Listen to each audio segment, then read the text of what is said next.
इसको साफ करना है।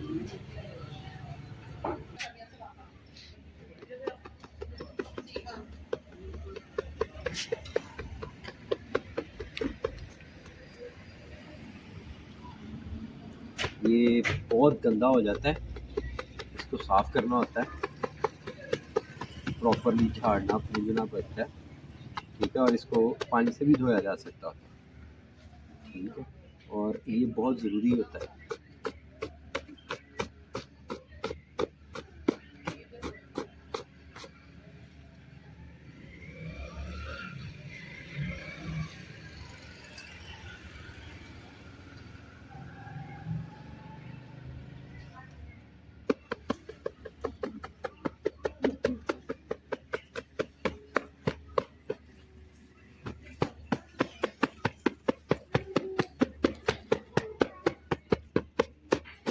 वैसे तो वैक्यूम क्लीनर जो होता है, एयर ब्लोअर जो होता है, उससे भी साफ़ हो सकता है, लेकिन इसको ऐसे साफ़ करने से उसकी गन का जो होता है ना, वो काफ़ी होता है। ये देखो, ये बिल्कुल ब्लैक था, अब देखो इसके ऊपर मिट्टी होती है।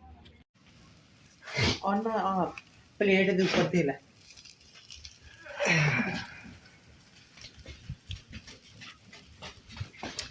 बारबेक्यू में धुआं तो होना चाहिए बारबेक्यू में।